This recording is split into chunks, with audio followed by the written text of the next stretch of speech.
ओम नमः सिद्धेभ्यः।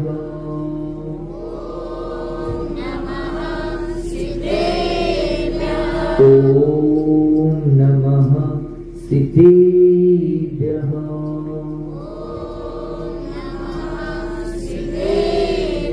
ओम नमः सिद्धेभ्यः।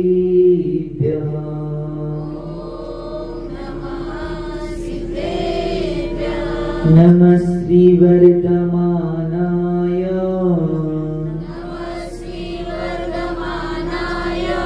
निर्धोत्कलिलात्मने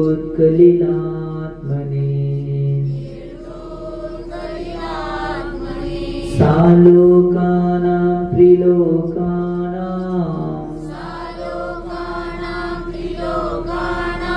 यद्विद्या दर्पणायते यद्विद्या दर्पणायते। जल 24 भगवान की देवादेव मूल नायक 1008 तीर्थंकरी चंद्रप्रभु भगवान की सिद्धांत शास्त्र की आचार्य भगवान श्री समन्वय स्वामी की 20वीं सदी के प्रथम आचार्य चर्चपति समाधि सम्राट गुरुनाम गुरु आचार्य शांति सागर जी महाराज की संत शिरोमणि आचार्य गुरु श्री विद्यासागर जी महाराज की प्रातस्मरणीय शांत मूर्ति वासरत्नकर आचार्य गुरु श्री सन्मत सागर जी महाराज की मम दीक्षा गुरु युवा स्मारक रत्नाचार्य गुरु श्री चंद्र सागर जी महाराज की परम पूज्य आचार्य गुरु श्री समय सागर जी महाराज की अहिंसामय विश्व धर्म की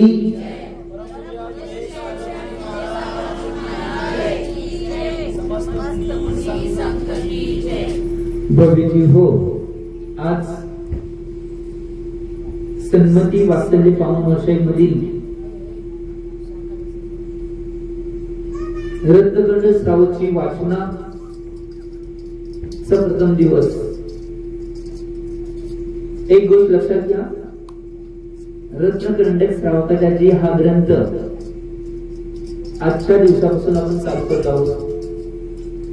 प्रथम दिवशी प्रस्तावनाच्या रूपामध्ये रत्नकंड श्रावकाचार्य या ग्रंथाची सर्व माहिती आपल्याला माहित असणं आवश्यक आहे। आज बघा, रत्नकंड श्रावकाचार्य हा ग्रंथ कोणी लिहिला, त्या ग्रंथकर्त्यांची माहिती, रत्नकंड श्रावकाचार्य हा ग्रंथ काय आहे, त्याचं नाव रत्नकंड श्रावकाचार्य हा का पडलं, आणि रत्नकंड श्रावकाचार्य या ग्रंथाचाच अभ्यास किंवा स्वाध्याय आपण का करणार आहोत, या सगळ्या गोष्टी आपल्याला माहित असणं आवश्यक आहे। एक गोष्ट लक्षात घ्या, पहिला जर काय बघायचं असेल तर या ग्रंथाचं नाव रत्नकंडक श्रावकाचार्य हा हे का पडलं याच्याकडे आपण जाऊ। याच ग्रंथामध्ये 149 नंबरची गाथा आहे। टोटल 150 श्लोक असलेला हा ग्रंथ प्रमाण आहे, त्यात 150 श्लोक आहेत। आणि या ग्रंथाचा अभ्यास करत असताना ज्यावेळी 149 नंबरची गाथा आहे, त्या 149 नंबरच्या गाथेमध्ये आचार्य भगवान समंजर स्वामीजींनी रत्नकंडक श्रावकाचार्य या ग्रंथाचं नाव हे का आहे हे सांगितले आहे। रत्न याचा अर्थ तुम्हाला माहिती, रत्न किंवा अनमोल वस्तू। करंडक म्हणजे पिटारा, करंडक म्हणजे पिटारा, ज्यामध्ये रत्न ठेवले जाते त्याचा पिटारा याला रत्नकरंडक म्हणतात। आणि श्रावकाचार्य याचा अर्थ काय, श्रावकांचं आचरण सांगणारा रत्नांचा पिटारा।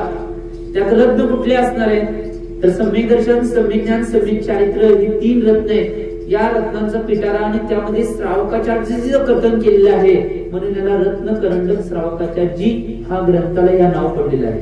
ते आचार्य भगवंतांनी सांगितलंय। एक गोष्ट लक्षात घ्या, पूर्ण देशामध्ये जेवढ्या आचार्यांनी आणि कवींनी किंवा वेगवेगळे श्रावक आणि पंडित, शास्त्री, विद्वान यांच्या माध्यमातून पूर्ण देशामध्ये 83 प्रकारचे श्रावकाचार सांगितलेले आहेत। किती? 83 प्रकारचे श्रावकाचार टोटल सांगितले। श्रावकाचार याचा अर्थ काय, ज्या ग्रंथामध्ये श्रावकांचं आचरण सांगितलं जाते त्याला श्रावकाचार म्हणतात। की श्रावकांनी कसं वागायचं, आपलं आचरण कसं करायचं, पुढच्या अवस्थेला कसं प्राप्त करायचं, आपलं चालणं, बोलणं आणि वागणं या सगळ्या गोष्टी कशा पाहिजेत याचं आचरण ज्या ग्रंथामध्ये सांगितलं जाते त्याला आचार्य भगवंत रत्नकंड श्रावकाचार्य ग्रंथ म्हणतात किंवा श्रावकाचार्य म्हणतात। तर असे 83 प्रकारचे ग्रंथ पूर्ण भारत देशामध्ये वेगवेगळ्या आचार्य शास्त्री, पंडित, विद्वानांनी मिळून 83 प्रकारचे श्रावकाचार्य सांगितले आणि यामध्ये रत्नखंड श्रावकाचार्य जी हा ग्रंथ सगळ्यात श्रेष्ठ मानला जातोय, कारण की सगळे श्रावकाचार्य जी आहेत त्यामध्ये नाही एवढ्या श्रावकांच्या आचरणाचं डीप कथन केलेलं नाही, परंतु रत्नकरंडक श्रावकाचार्य एकमेव ग्रंथ पृथ्वीवर असा आहे की त्यामध्ये श्रावकांच्या आचरणाचं सगळ्यात डीप आणि विस्तृत कथन आचार्य भगवान समंदर स्वामीजींनी केले आहे. म्हणून भारत देशामध्ये नाही पूर्ण विश्वामध्ये श्रावकांच्या आचरण करणारा कोणता ग्रंथाचं पठण पाठन केलं असेल तर जास्तीत जास्त पठण पाठन करतात ते रत्नकरंडक श्रावकाचार्य याच ग्रंथाच करतात. ही गोष्ट महत्वाची आहे. म्हणून आम्ही सुद्धा चातुर्मास मध्ये श्रावकांचं आचरण करण्याची कला शिकावी किंवा श्रावकांना रत्नत्रय किंवा 3 रत्नांचा पिटारा मिळावा म्हणून रत्नकरंडक श्रावकाचार्य या ग्रंथाचं आपण पठण पाठन करणार आहोत. 4 महिन्यामध्ये हे पठण पाठन होणार आहे. 102 दिवसामध्ये हे पठण पाठन आपल्याला पूर्ण करायचंय, कारण की आम्ही याचं चिंतन करायचंय. आणि एक गोष्ट लक्षात घ्या, आपल्याला ग्रंथाची ग्रंथकर्ता कोण आहेत हे माहित पाहिजे. ग्रंथ कोणी लिहिलेला आहे, समजा तुम्ही गेला इथनं आणि गल्लीमध्ये गेला आणि स्वाध्यायाला जाताय, मग काय काय महिला येत नाही स्वाध्यायाला किंवा संध्याकाळी तुमची महिलांची चर्चा चालते की त्यावेळी चर्चा चालू झाली आणि त्या चर्चेमध्ये तुम्हाला कोणतरी विचारलं की कुठला स्वाध्याय महाराजी घ्यायला, त्यावेळी तुम्ही आठवत बसणार कुठला घ्यायला, कुठला तर घ्यायला उद्या विचारून सांगतो मला. असं काय व्हायला नको. महाराजांच्या मुखातून जी देशना तुम्ही ऐकायलाय, जे वचन तुम्ही ऐकायलंय ते प्रवचन आहे. प्रवचन रूपामध्ये जी क्लास रूपामध्ये जी शिकायलाय त्याची सर्वस्व माहिती आपल्याला असणं आवश्यक. रत्नखंड श्रावकाचार्य हा ग्रंथ जो आहे याचे ग्रंथकर्ता आहेत ते निश्चित रूपानं समदभद्र स्वामीजी आहेत. समदभद्र स्वामीजी पूर्वाचार्यांच्या आचार्यांच्या कोटीमध्ये एक उत्कृष्ट आचार्य आणि एक चारित्रवान आणि सिंह गर्जना आचार्य म्हणून त्यांना म्हटलं जातं. हे तुम्हाला माहित नसेल, सिंह गर्जना आचार्य त्यांना का म्हटलं जातं. पहिला एक गोष्ट लक्षात घ्या, रत्नखंडक श्रावकाचार्य हा ग्रंथ कशासाठी त्यांनी लिहिलाय समदभद्र स्वामींनी ते पहिला माहित असायला पाहिजे. भव्य जीवांच्यावर अनुकंपा दाखवण्यासाठी हा ग्रंथ लिहिलेला आहे. की भव्य जीवांची इच्छा असते की माझ्या जीवनामध्ये जैनत्वाचं जैनॉलॉजीचं पालन करून माझ्या जीवनाचं मी कल्याण करून घ्यावं. असे जे भव्य जीव आहेत त्यांच्यावर अनुकंपा, त्यांच्यावर वात्सल्य दाखवण्यासाठी आचार्य भगवान समदभद्र स्वामींनी रत्नखंडक श्रावकाचार्य हा ग्रंथ लिहिलेला आहे. त्यानंतर या ग्रंथाचा हेतू किंवा ग्रंथाचं फळ काय मिळणार आम्हाला वाचून. आज लोकांना काय माहिती काय करायला, काय व्हायले किंवा काय गोष्टी होणार आहेत याच्याकडे कोणाचं काय नाही, सगळ्यांना फायदा पाहिजे. मी काय तर वस्तू खरेदी करायला गेलो तर त्या वस्तूवर काय फ्री मिळणार असलं तर जास्त जाते. फ्रीचा जमाना आहे आज, आहे का नाही? सगळे फ्रीचा जमाना आहे. होय, एक तेलाचा डबा घेतला की एक साबणचं बंडल फ्री. हा सांगाले हो, 5 किलो साखर घेतली एक 40 पेटी बंडल फ्री म्हणले की लगेच तिकडे रांग लागते. एक गोष्ट लक्षात घ्या, फ्रीचा जमाना जिथे असतो की नाही त्या फ्रीच्या पैशामध्ये नाही 40 पेटी बंडलचा आणि त्या साबणाचे पैसे काढलेले असतात. त्याकडे आमचं लक्ष जात नाही, किती असेल तेवढं देऊन येतोय. परत नंतर दुसऱ्या दुकानात लक्षात गेल्यावर लक्षात येते की फ्रीचा जमाना, फ्रीचा फंडा काय आहे. एक गोष्ट लक्षात घ्या.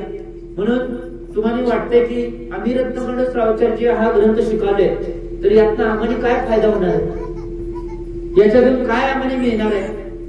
हे ग्रंथ ज्यावेळी लिहिताना आचार्य भगवंतांनी सांगितले एक गोष्ट लक्षात घ्या, या ग्रंथाचं वाचन केल्यानंतर आत्मपरिणामांची विशुद्धी होते आणि भविष्यामध्ये परंपरेनं मोक्षाचं सुख प्राप्त होते. अतिशय महत्वाचं आहे. आत्मपरिणामाची विशुद्धी होणं सगळ्यात महत्वाची बाब आहे. आणि भविष्यात परंपरेनं मोक्षाचं सुख का मिळणार आहे याचं मूळ कारण जर सम्यक दर्शन, सम्यक ज्ञान, सम्यक चारित्र्य या तिन्ही गोष्टींना आम्ही पालन करत गेलो तर भविष्यात एक ना एक दिवस आम्हाला मोक्ष मिळणार आहे, ही गॅरंटेड आहे, 100% आहे. आणि या ग्रंथामध्ये रत्नखंड श्रावकाचार्यामध्ये 3 अधिकाराच्या माध्यमातून म्हणजे सम्यक दर्शन अधिकार, सम्यक ज्ञान अधिकार आणि सम्यक चारित्र्य अधिकार याच्या माध्यमातून रत्नखंड श्रावकाचार्य 150 गाथांमध्ये शिकवले. पहिल्या 41 गाथा आहेत, त्या पहिल्या 41 गाथा आहेत त्यामध्ये सम्यक दर्शन अधिकार आहे. म्हणजे सम्यक दर्शन काय आहे 41 गाथाच्या माध्यमातून सांगितलंय. मधल्या 5 गाथाच्या माध्यमातून म्हणजे 42, 43, 44, 45, 46 या ग्रंथापर्यंत सम्यक ज्ञान अधिकार सांगितलाय आणि तिथनं 47 पासून 150 गाथापर्यंत सम्यक चारित्र अधिकार सांगितलाय. चारित्राचं कथन केले श्रावकांनी. या 3 अध्यायाच्या माध्यमातून आचार्य भगवंतांनी रत्नखंड श्रावचार्य हा ग्रंथ काय आम्हाला सांगितलाय. बघा, पहिला जी त्यांचे आचार्य, त्यांचं आचार्यांचं पहिला नाव काय होतं कुणाला माहितीये? या आचार्यांचं पहिला नाव शांती वर्मा होतं. पूर्वाश्रम मध्ये महाराज व्हायच्या आधी समुद्र स्वामींचं पहिलं नाव शांती वर्मा होतं. का? कारण की एक जिन स्तुती शतक म्हणून एक ग्रंथ त्यांनी लिहिलाय. त्या ग्रंथामध्ये त्यांच्या शेवटच्या ग्रंथाच्या शेवटच्या पंक्तीमध्ये आलंय की शांती वर्मकृत हा ग्रंथ आहे. याचाच अर्थ तो समुद्र स्वामींनी ग्रंथ लिहिलाय. म्हणजे त्यांचं पहिल्याचं नाव काय होतं? शांती वर्मा हे त्यांचं नाव होतं. आणि एक गोष्ट लक्षात घ्या, हे शांती वर्मा त्यांचं नाव होतं. त्यांचा जन्म आणि त्यांचं स्थान, आजपर्यंत एवढे ग्रंथ त्यांनी लिहिलेले आहेत, तेवढ्या ग्रंथांची माहिती आहे. परंतु त्या सगळ्या ग्रंथांच्या मध्ये त्यांची जी ग्रंथांची माहिती आली आहे त्यामध्ये निश्चित रूपानं त्यांच्याकडे जन्माविषयी सखोल असं वर्णन कुठेच मिळालं नाही. सखोल असं वर्णन कुठेच मिळालं नाही. फक्त विक्रम शताब्दीच्या 2ऱ्या किंवा 3ऱ्या शताब्दीमध्ये त्यांचा जन्म झालाय अशी माहिती मिळते बऱ्याच ग्रंथाचा सार काढला तर. आणि त्यांचा जन्म कुठं झाला होता तर तामिळनाडू मध्ये उरकपूर नावाचं जे काही गाव आहे त्या गावामध्ये त्यांचा जन्म झाला होता. त्या गावाचं नाव आता सध्या काय असेल तर उरैयूर आहे. उरैयूर, त्याला उत्पलिका सुद्धा म्हणतात. उत्पलिका या गावामध्ये त्या शांती वर्मांचा जन्म झाला होता. म्हणजेच आचार्य भगवान समंतभद्र स्वामींचा जन्म झाला होता. आणि एक गोष्ट लक्षात घ्या, या ग्रंथाचं जे पठण पाठन आपण करणार आहोत त्या ग्रंथाचं पठण पाठन करत असताना या ग्रंथाला एक दुसरे एक नाव आहे, ते पण माहित असायला पाहिजे. या ग्रंथाला दुसरं नाव आहे उपासकाध्ययन. उपासकाध्ययन हे दुसरं नाव आहे. आणि हे जे आचार्य आहेत या आचार्यांनी बरेच ग्रंथांची रचना करून या जैन धर्माला पुढे नेण्याचं काम केलेलं आहे. पहिला एक गोष्ट लक्षात घ्या, त्यांनी कुठल्या कुठल्या ग्रंथांची रचना केली हे आपल्याला माहित असायला पाहिजे. ते 2 ग्रंथ, 2 प्रकारचे ग्रंथ त्यांची जे ग्रंथ त्यांनी रचलेले आहेत, एक आपल्याकडे उपलब्ध असलेले ग्रंथ आणि आपल्याकडे उपलब्ध नसलेले म्हणजे अनुपलब्ध असलेले ग्रंथ. या दोन्ही ग्रंथांची माहिती आपल्याला असायला पाहिजे. महत्वाचे आहे. तुम्हाला सांगतो का माहित पाहिजे. पुढे ज्यावेळी ग्रंथांची नावं येणार आहेत, कोण लिहून घेणार असेल तर घेऊ शकताय. उपलब्ध ग्रंथ कोणते कोणते आहेत, आम्ही आता वाचू शकतोय जे ग्रंथ, ते ग्रंथ कोणते उपलब्ध आहेत त्याची माहिती सांगताना ते 5 ग्रंथ आहेत ते आमच्याकडे उपलब्ध आहेत. पहिला ग्रंथ आहे तो स्वयंभू स्तोत्र. स्वयंभू स्तोत्र, स्वयंभू स्तोत्र तुम्हाला माहिती आहे, 24 तीर्थंकरांची स्तुती केलेली आहे. ते स्वयंभू स्तोत्र एक महान ग्रंथ तो आहे. स्वयंभवा भूते हितने भूतले, एवढा महान ग्रंथ आहे तो. एक गोष्ट लक्षात घ्या, ज्यावेळी कुंडलपूरचे बडे बाबा त्यांना योग्य स्थानावर न्यायचं होतं आणि नाही ज्यावेळी कोर्टाची परमिशन नव्हती, परंतु आचार्य भगवान विद्यासागर महाराजांनी सांगितलं की मी या दिवशी ती मूर्ती हलवणार नाही तर ठेवणारच. कोर्टाची परमिशन नव्हती, परंतु कोर्टाने आदेश दिला की मिलिटरी लावा, परंतु ती मूर्ती हलवून द्यायची नाही. आचार्य महाराजांनी तर घोषणा केली. त्यावेळी जवळजवळ 10 लाख माणसं पूर्ण कुंडलपूरच्या डोंगराला 5 वेढे घालून घेरले होते. पोलिसांना आत येऊन द्यायचं नाही, मिलिटरीमॅनने आत येऊन द्यायचं नाही. इकडे मूर्ती उचलायचं काम चालू होतं. आचार्य महाराजांचा संघ सगळा विराजमान होता. सगळे 5 वेढे माणसांनी घातलेले, त्याच्या बाहेर महाराजांनी आणि माताजींनी वेढा घातलेला. पोलिसाच्या गाडीच्या जीपवर पाय ठेवून महासागर महाराज जे होते, रानूभैया त्यांना म्हणतात, रानूभैया ते महासागर होते. त्यांनी ते म्हणले आम्हाला सोडा. पोलीस म्हणले तर ते रानूभैया म्हणणार तुम्हाला जर आज जायचं तर आमच्या अंगावरनं गाडी करा आत जावा. मग कशाला पोलीस जातात. त्यावेळी आत आचार्य महाराज त्या कुंडलपूरच्या बडे बाबांना क्रेनच्या माध्यमातून उचलायची प्रक्रिया चालू होती. परंतु किती काय झालं तर ते पट्टे तुटायले, परंतु कुंडलपूरचे बडे बाबा काय उचलना. क्रेनची कॅपॅसिटी तर लय होती. त्यावेळी 3घही भाऊ जे पूर्वाश्रमीमध्ये भाऊ होते ते आचार्य भगवान विद्यासागर, पूज्य निर्यापक श्रमण समय सागरजी आता नवाचार्य आणि निर्यापक श्रमण योग सागरजी हे पूर्वाश्रमीचे 3 भाऊ आहेत. ते 3 मूर्ती समोर आले आणि त्यांनी स्वयंभू स्तोत्राचं 3 वेळा पठण केलं. 3 वेळा पठण केल्यानंतर 3ऱ्या वेळा पठण झाल्या ती मूर्ती उचलली आणि इकडे शंख वाजला की मूर्ती उचलली आणि योग्य स्थानावर ठेवल्यावरच मग ते सगळे वेडे सोडले. एवढी स्वयंभू स्तोत्रामध्ये ताकद आहे हे मला सांगायचं. एवढा महान ग्रंथ आहे स्वयंभू स्तोत्र. आज आचार्य भगवान ज्यावेळी होते त्यावेळी दिवसातून 3 वेळा स्वयंभू स्तोत्राचं पठण ते करायचे. एवढा महान ग्रंथ स्वयंभू स्तोत्र एवढा महान ग्रंथ आहे आणि एवढी शक्ती त्या ग्रंथामध्ये आहे. आज जर कुठलं नाही संकट मुक्त असेल त्या संकटामध्ये स्वयंभू स्तोत्र म्हणलं तर निश्चितपणे ते संकट दूर व्हायला सुद्धा वेळ लागणार नाही. आज बरीच लोक असे मध्य प्रदेश मध्ये असतील, महाराष्ट्रात असतील, कर्नाटकात असतील की ज्या व्यक्तीला नाही भूतबाधा, राक्षसबाधा, पिशाच बाधा झालेल्या आहेत त्यांच्यावर सुद्धा स्वयंभू स्तोत्राचा प्रभाव करून त्यातनं त्यांना मुक्त केले जाते. एवढं स्वयंभू स्तोत्र महत्वाचं ही गोष्ट लक्षात घ्या. त्याच्यानंतर दुसरा ग्रंथ लिहिलाय तो आप्तमीमांसा. त्या ग्रंथाचं नाव काय? आप्तमीमांसा. त्याला दुसरं नाव आहे देवागम स्तोत्र. देवागम स्तोत्र हे दुसरं नाव आहे. आप्तमीमांसा दुसरा ग्रंथ आहे, त्याला देवागम स्तोत्र म्हणतात. तिसरा ग्रंथ आहे युक्तानुशासन. युक्तानुशासन नावाचा ग्रंथ लिहिलाय. आणि त्यानंतर चौथा ग्रंथ लिहिलाय तो स्तुती विद्या. याला दुसरं नाव आहे जिन शतक. स्तुती विद्या याला जिन शतक नाव आहे. त्याच्यानंतर 5वा ग्रंथ आहे ज्याचं 4 महिन्यामध्ये आपण पठण करणार आहोत. जो 5वा ग्रंथ रत्न करंडक श्रावकाचार्यजी हा ग्रंथ आहे. हे 5 ग्रंथ आमच्याकडे उपलब्ध आहेत. ते समंत स्वामींनी लिहिलेले आहेत. त्याच्यानंतर जे अनुपलब्ध ग्रंथ आहेत ते नाही 6 ग्रंथ आहेत. पहिला ग्रंथ आहे अनुपलब्ध असणारे ग्रंथ. त्यातला पहिला ग्रंथ आहे जीव सिद्धी. जीव सिद्धी की जीवाची सिद्धी कशी करून घ्यायची हे त्या ग्रंथामध्ये लिहिलंय, परंतु आपल्याकडे उपलब्ध नाही, कोण वाचू शकत नाही. त्याच्यानंतर दुसरा ग्रंथ आहे तत्वानुशासन. तत्व अनुशासन म्हणजे तत्वानुशासन. तिसरा ग्रंथ आहे प्राकृत व्याकरण. प्राकृत सगळ्या प्रकारचं व्याकरणचं कथन त्यात केलंय. त्यानंतर चौथा ग्रंथ आहे प्रमाण पदार्थ.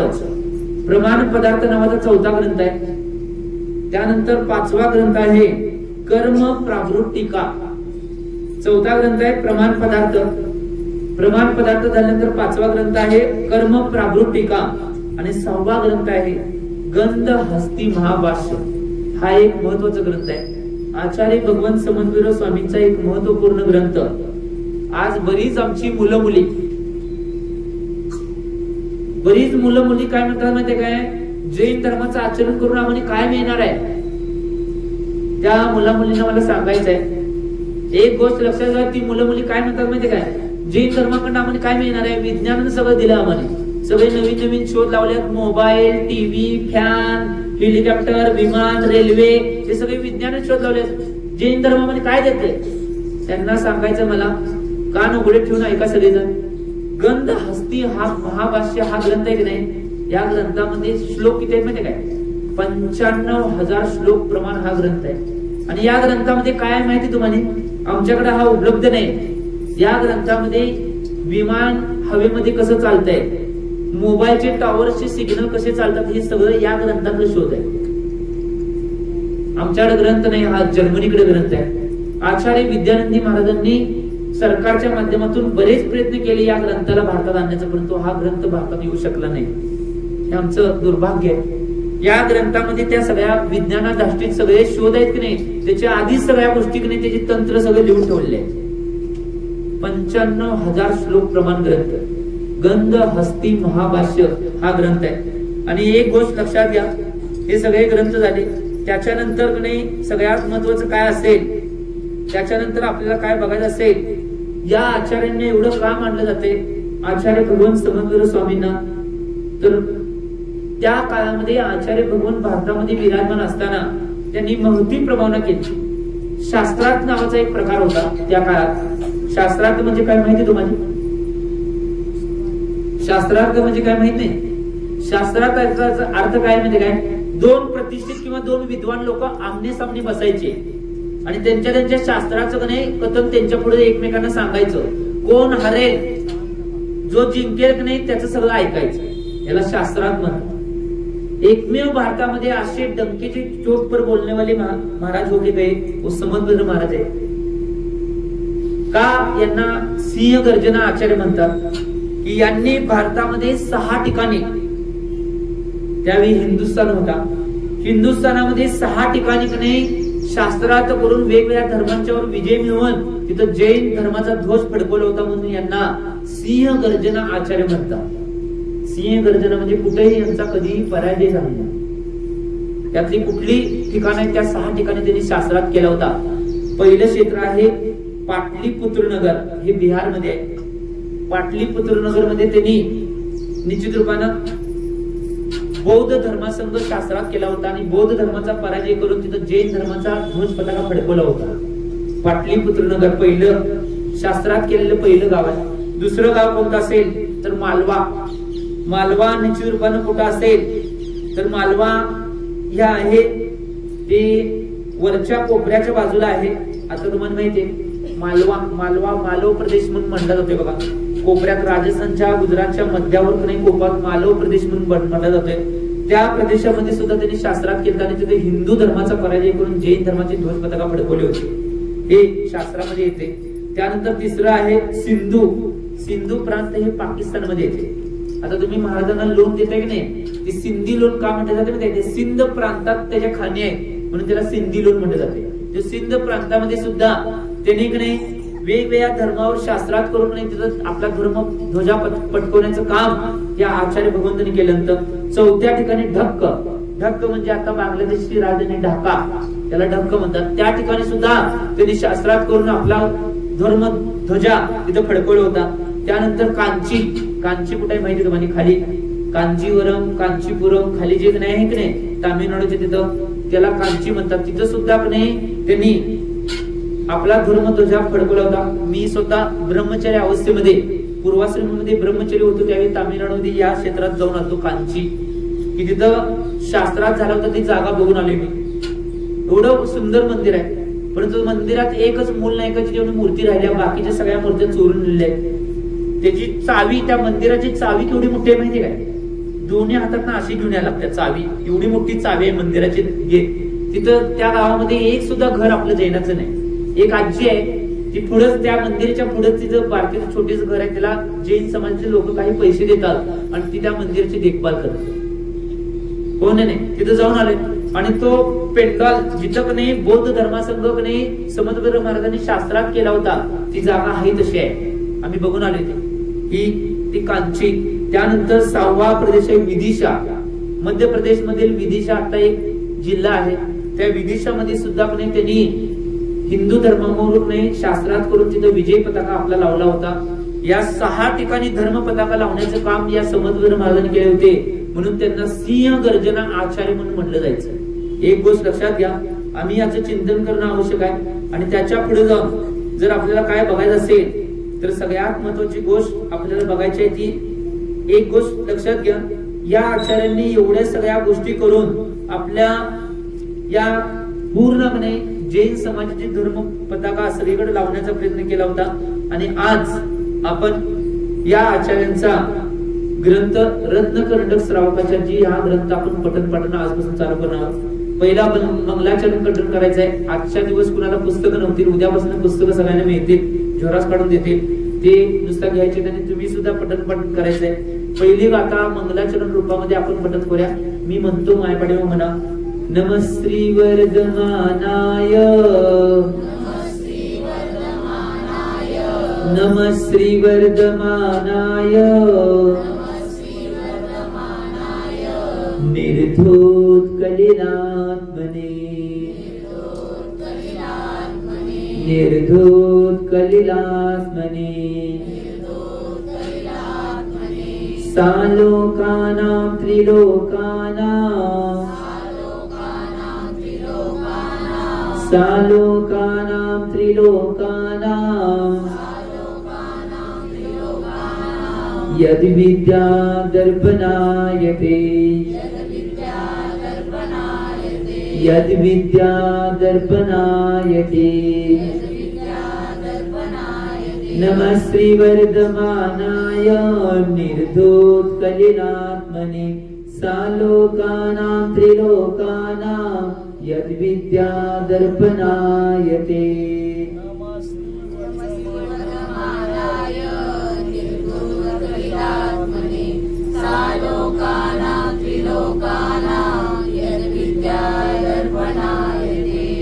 आचार्य भगवान समंत स्वामीजी पहिलीच गाथा आपल्या समोर पुरसत आहेत, त्याला मंगलाचरण म्हणतात. ही पहिली गाथा आपल्या समोर उपस्थित केली ती मंगलाचरण रूपामध्ये असते. मंगलाचरण काय असते पहिला आपण त्याची ओळख करून घेऊया. मंगलाचरण याचा अर्थ आहे मंगल आचरण. मंगलाचरण का केले जाते? कोणताही ग्रंथ पठण पाठन करण्याच्या आधी हे मंगलाचरण आधी मध्य आणि अंत 3 वेळा केले जाते. म्हणजे ग्रंथाच्या सुरुवातीला, ग्रंथाच्या मध्ये आणि ग्रंथाच्या शेवटी हे मंगलाचरण का 3 वेळा केले जाते याचं मूळ कारण आहे. मंगलाचरण करण्याचं पहिला मूळ कारण आहे, 3 कारण आहेत. एक, ते मंगलाचरण का केले जाते तर त्या जे ग्रंथ पठण पाठन करणार आहेत त्यामध्ये ते ग्रंथ निर्विघ्न समाप्ती त्याची पठण पाठनाची व्हावी म्हणून केले जाते. एक पहिलं कारण. दुसरं कारण मंगलाचरण का केले जाते की जो शिष्य ते ग्रंथ शिकायला आहे तो शिष्य त्या ग्रंथामध्ये पारंगत व्हावा म्हणून मंगलाचरण केले जाते. आणि त्याच्यानंतर तिसरं कारण आहे, त्या ग्रंथामध्ये कोणतीही बाधा न येता निर्विघ्नपणे तो ग्रंथ पूर्ण व्हावा आणि ते सगळं पठण पाठन निर्विकल्पपणे पार पडावं म्हणून मंगलाचरण केले जाते. एक गोष्ट लक्षात घ्या. आणि मंगल काय? आचार्य भगवान यतिवृषभ स्वामींनी तिलोपन्नती ग्रंथामध्ये आचार्य भगवंतांनी सांगितलंय की मंगलाचरण, मंगल या शब्दाचा अर्थ सांगताना त्यांनी तिलोपन्नती ग्रंथामध्ये सांगितलंय की मंगल 2 शब्दांना नाही मंगल शब्द बनलाय. 2 अवस्था त्यात सांगितलंय. एक काय आहे? मंग, मंग आणि ला. मंग आणि ला हा शब्द आहे किंवा मंग आणि ला ल शब्द आहे. मंग म्हणजे की नाही पुण्य आणि ला म्हणजे अन्य किंवा ल म्हणजे अन्य. जी पुण्याची प्राप्ती करून देणार आहे त्याला मंगल म्हणतात. परवा दिवशी कलश स्थापना केला तो कलश मंगल असतोय की आमच्या घरामध्ये त्या कलशाच्या माध्यमातून नाही मंगल यावं, कारण की मंगल स्वरूप तो कलश आहे म्हणून म्हणलेला आहे. पुण्याची प्राप्ती करून देते म्हणून त्याला मंगल म्हणलेलं आहे, मंगल कलश. ही गोष्ट लक्षात घ्या. त्यामुळे मंगल शब्दाचा अर्थ आहे. आणि दुसरा अर्थ काय? मम गल. 2 अर्थ केले. मम याचा अर्थ पाप आणि गल म्हणजे नाश होणे. ज्याच्यामुळं पापाचा नाश होणार आहे ते सुद्धा मंगल आहे. की ज्या कारणास्तव नाही पापाचा नाश होणार आहे आणि पुण्याची प्राप्ती आम्हाला होणार आहे त्याला आचार्य भगवंतांनी मंगल म्हणलेलं आहे आणि त्याचं आचरण करणे याला मंगलाचरण म्हणतात. ही गोष्ट लक्षात घ्या. आचार्य भगवंतांनी पहिल्याच गाथेमध्ये मंगलाचरण रूपामध्ये नमश्री वर्धमानाय निर्धूत कलिलात्मने सालोकानाम त्रिलोकानाम यद विद्या दर्पणयते हे मंगलाचरण दिले. एक गोष्ट लक्षात घ्या. काय म्हणलेलं आहे बघा, नमश्री वर्धमानाय. मी वर्धमान स्वामींना नमस्ते करतो. वर्धमान स्वामी म्हणजे कोण? महावीर स्वामी. मी महावीर स्वामींना नमस्ते करतो. का? निर्धूत कलिलात्मने. त्या स्वामींना मी का नमस्ते करतोय? बघा इथं आचार्य महाराज होऊन सुद्धा त्यांनी परीक्षा करून भगवंतांना नमस्ते केलाय. आम्ही कुठं बी जाऊन डोपा सगळीकडे जातो. किती मूर्ख आहे. चिंतन करा. आम्ही कुठे बी डोका आपटतोय. आचार्य भगवंत साक्षात जे पूर्वाचार्याच्या कुठेतरी गणमान्य आचार्य आहेत त्यांनी भगवंतांची परीक्षा करून त्यांना नमस्ते केलाय. आम्ही याचं चिंतन करणं आवश्यक आहे. आम्ही निश्चित रूपानं याचं चिंतन करायला पाहिजे. नमश्री वर्धमान आहे. मी वर्धमान स्वामींना नमस्ते करतोय. का नमस्ते करतोय? निर्धूत कलिलामती.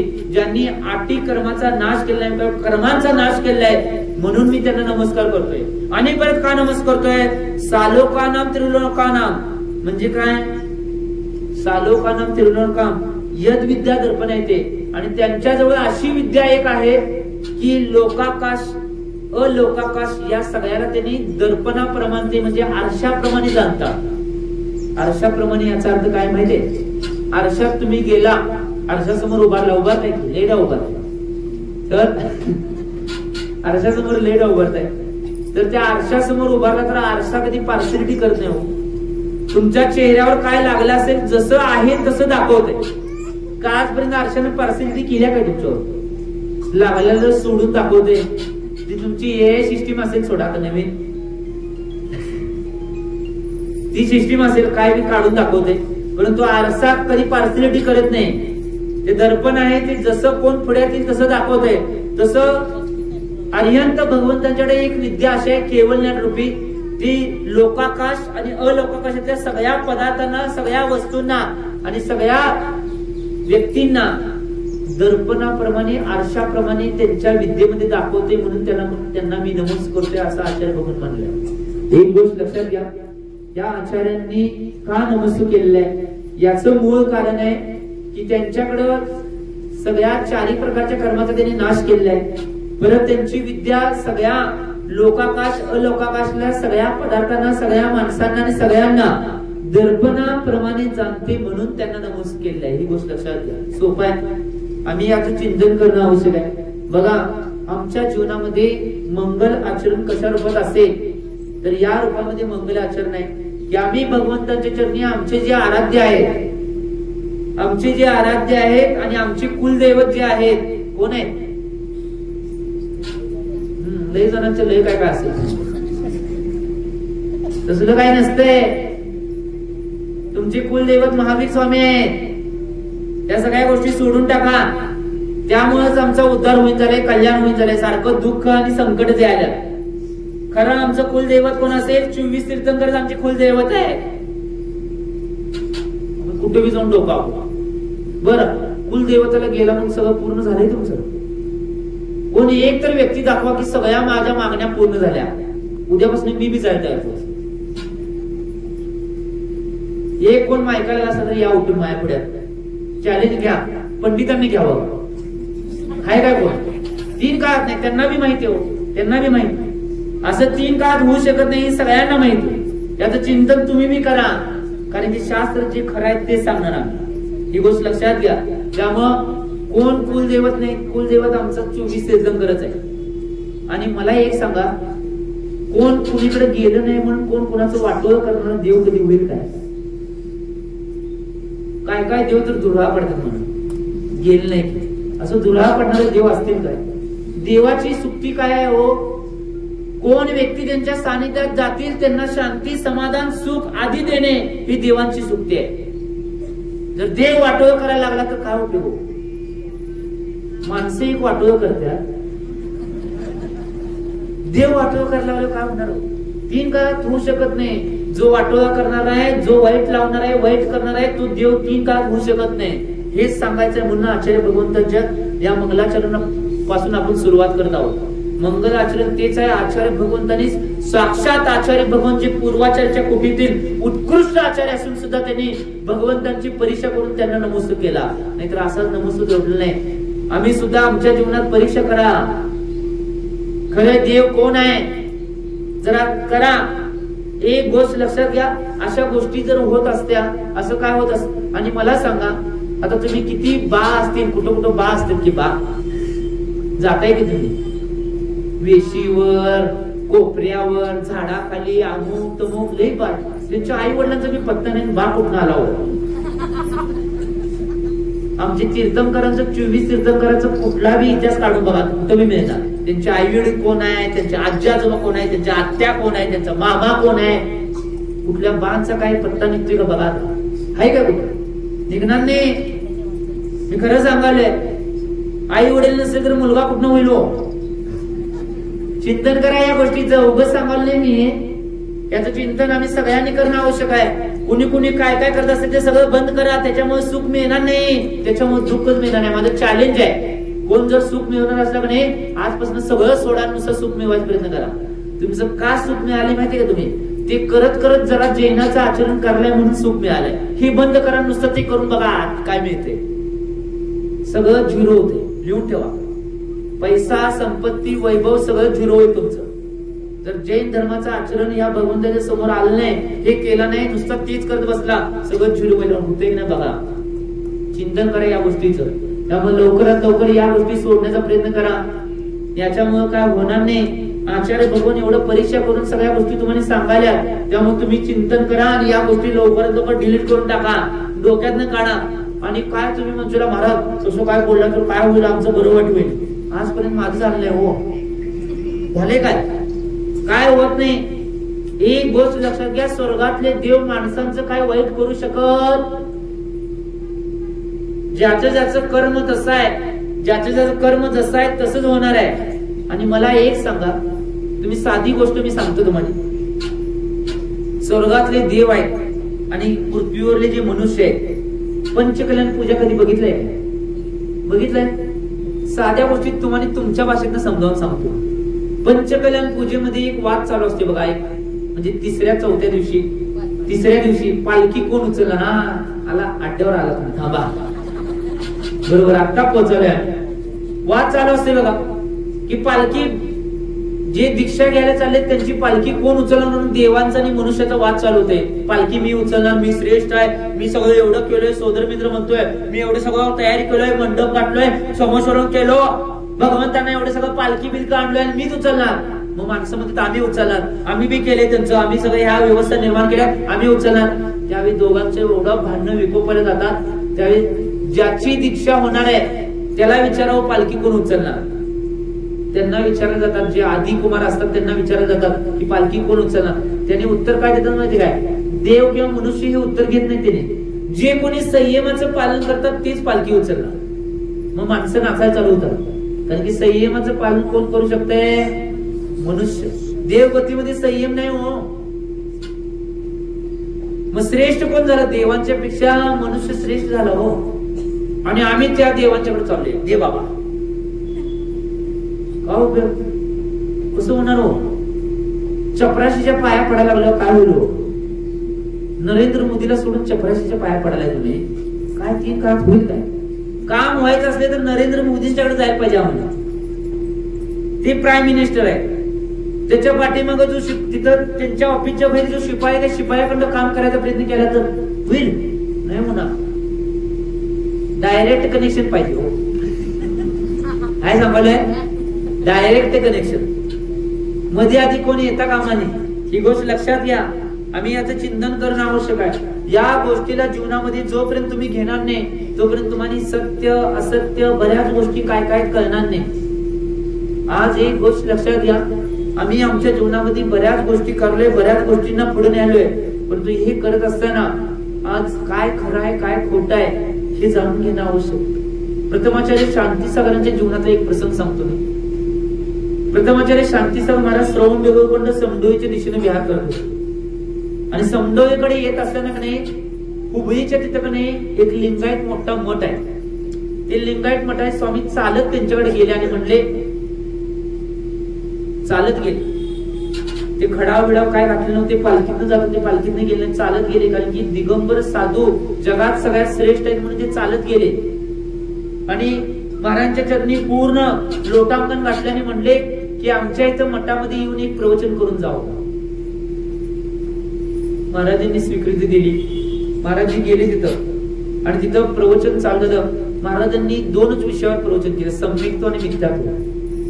ते मठाचे स्वामी ज्यावेळी सोडायला त्यांना चालले, शांतीसागरांना परत प्रवचन झाल्यावर सोडायला चालले. सोडायला जाताना ते महाराज विचारले, महाराजजी, शांतीसागर महाराजांना म्हटले, महाराजजी तुमचं सगळं प्रवचन मला कळलं, फक्त 2च गोष्टी कळल्या, सम्यक्त्व आणि मिथ्यात्व.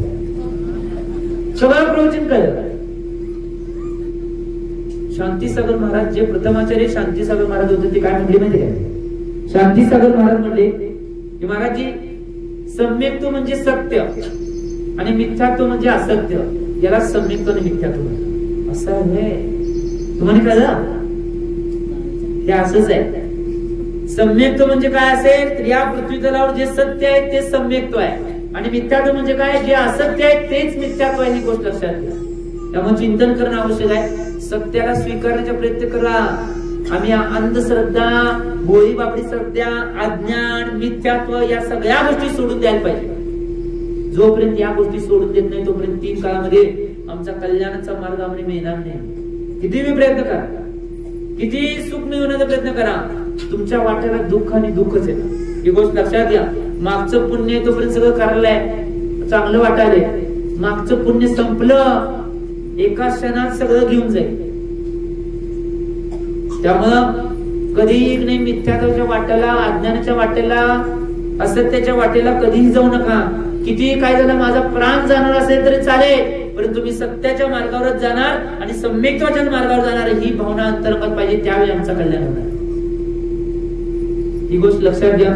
त्यामुळं एक गोष्ट लक्षात घ्या, जीवनामध्ये जोपर्यंत तुम्ही सत्य मार्ग स्वीकारणार नाही, सत्याच्या मार्गावर जाणार नाही, तोपर्यंत काहीही करणार नाही. ठीक आहे. आतापर्यंत अंधार, असत्य आणि काळोख हेच बघितले.